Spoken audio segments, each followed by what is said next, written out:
भक्तिमय भजन सुनने के लिए सब्सक्राइब करें हमारा YouTube चैनल भक्ति भजन सागर। नई वीडियोस देखने के लिए बेल आइकन पर क्लिक करें। सोमवार व्रत की कथा। एक नगर में बहुत धनवान साहूकार रहता था। उसके घर में धन की कमी नहीं थी, परंतु वह बहुत दुखी था क्योंकि उसके कोई पुत्र नहीं था।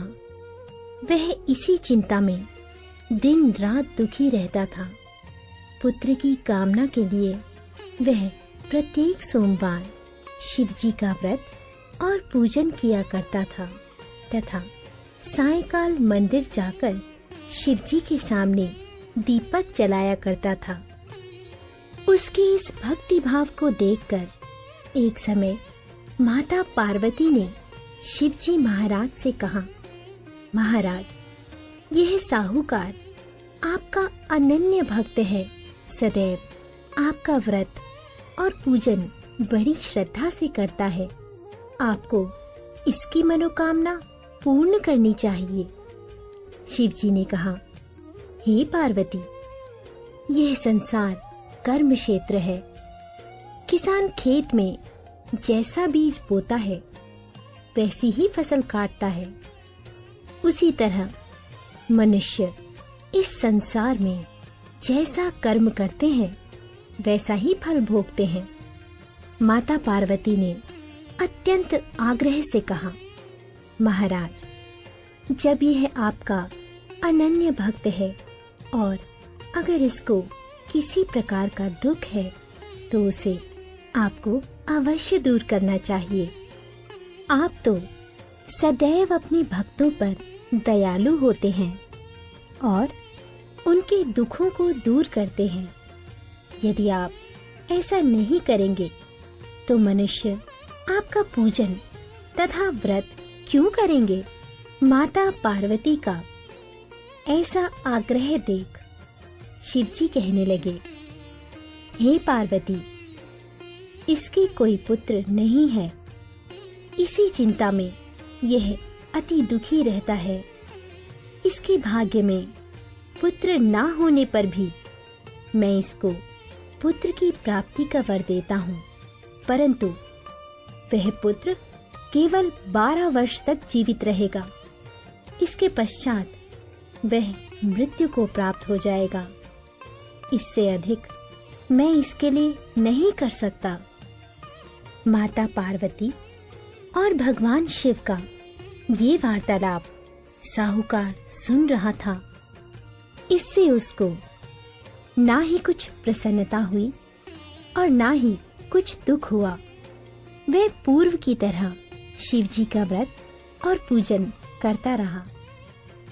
कुछ समय बाद साहूकार की स्त्री गर्भवती हुई और 10वें महीने उसके गर्भ से अति सुंदर पुत्र उत्पन्न हुआ। साहूकार के घर में बहुत खुशी मनाई गई, परंतु साहूकार तो यह जानता था कि उसकी केवल 12 वर्ष की आयु है, इसलिए उसने अधिक प्रसन्नता प्रकट नहीं की और ना ही किसी को ये भेद ही बताया।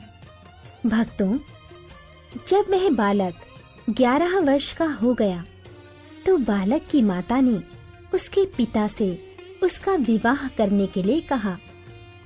साहूकार ने कहा, अभी मैं इसका विवाह नहीं करूंगा। मैं अपने पुत्र को काशी पढ़ने के लिए भेजूंगा। साहूकार ने बालक के मामा को बुलाकर उसको बहुत सा धन देकर कहा, तुम इस बालक को काशी पढ़ने के लिए ले जाओ और रास्ते में जिस स्थान पर भी जाओ यज्ञ तथा ब्राह्मणों को भोजन कराते तथा दक्षिणा देते हुए जाना। दोनों मामा भांजे यज्ञ करते और ब्राह्मणों को भोजन कराते तथा दक्षिणा देते काशी की ओर चल पड़े। रास्ते में उनको एक शहर पड़ा। उस शहर के राजा की कन्या का विवाह था, परंतु जो राजकुमार विवाह कराने आया था वह एक आंख से काना था। उसके पिता राजा को इस बात की बड़ी चिंता थी कि कहीं राजकुमार को देख राजकुमारी तथा उसके माता पिता विवाह में किसी प्रकार की अड़चन पैदा न कर दें। जब उसने अति सुंदर सेठ के लड़के को देखा तो मन में विचार किया कि क्यों ना द्वाराचार के समय इस लड़के से वर का काम चलाया जाए। ऐसा मन में विचार कर राजकुमार के पिता ने उस लड़के और उसके मामा से बात की। वे राजी हो गए। फिर उस साहूकार के लड़के को वर के कपड़े पहनाकर तथा घोड़ी पर बैठाकर कन्या के द्वार पर ले गए।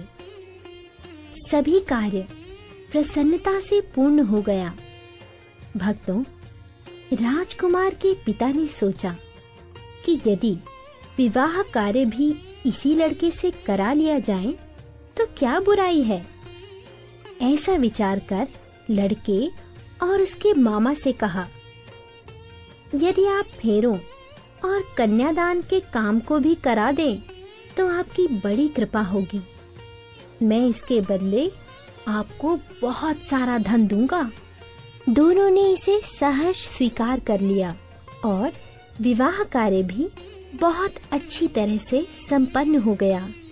सेठ का पुत्र जिस समय जाने लगा तो उसने राजकुमारी की चुनरी के पल्ले पर लिख दिया, तेरा विवाह मेरे साथ हुआ, परंतु जिस राजकुमार के साथ तुमको भेजेंगे वह एक आंख से काना है। मैं काशी जी पढ़ने जा रहा हूँ। सेठ के लड़के के जाने के पश्चात राजकुमारी ने जब अपनी चुनरी पर ऐसा लिखा हुआ पाया तो उसने काने राजकुमार के साथ जाने से मना कर दिया। उसने अपने माता पिता को सारी बात बता दी और कहा कि यह मेरा पति नहीं है, मेरा विवाह इसके साथ नहीं हुआ है। जिसके साथ मेरा विवाह हुआ है वह तो काशी जी पढ़ने गया है। राजकुमारी के माता पिता ने अपनी कन्या को विदा नहीं किया और बारात वापस चली गई। उधर सेठ का लड़का और उसका मामा काशी जी पहुंच गए। वहां जाकर उन्होंने यज्ञ करना और लड़के ने पढ़ना शुरू कर दिया। जिस दिन लड़की की आयु 12 साल की हुई उस दिन उन्होंने यज्ञ रचा रखा था। लड़के ने अपने मामा से कहा, मामा जी, आज मेरी तबीयत कुछ ठीक नहीं है। मामा ने कहा, अंदर जाकर सो जाओ। लड़का अंदर जाकर सो गया और थोड़ी देर में उसके प्राण निकल गए। जब उसके मामा ने आकर देखा कि उनका भांजा मृत पड़ा है तो उनको बड़ा दुख हुआ। उन्होंने सोचा कि अगर मैं अभी रोना पीटना मचा दूंगा तो यज्ञ का कार्य अधूरा रह जाएगा। अतः उसने जल्दी से यज्ञ का कार्य समाप्त कर ब्राह्मणों के जाने के बाद रोना पीटना शुरू कर दिया। संयोगवश उसी समय शिव पार्वती उधर से जा रहे थे। जब उन्होंने जोर जोर से रोने की आवाज सुनी तो पार्वती जी कहने लगी, महाराज, कोई दुखिया रो रहा है, इसके कष्ट को दूर कीजिए। जब शिव पार्वती वहां पहुंचे तो उन्होंने पाया कि वहां एक लड़का मृत पड़ा था। माता पार्वती कहने लगी, महाराज, ये तो उसी सेठ का लड़का है जो आपके वरदान से उत्पन्न हुआ था। शिवजी ने कहा, हे पार्वती, इसकी आयु इतनी ही थी, वह ये भोग चुका। तब पार्वती जी ने कहा, हे महाराज, इस बालक को और आयु दो, नहीं तो इसके माता पिता तड़प तड़प कर मर जाएंगे। माता पार्वती के बार बार आग्रह करने पर शिवजी ने उसको जीवन का वरदान दिया।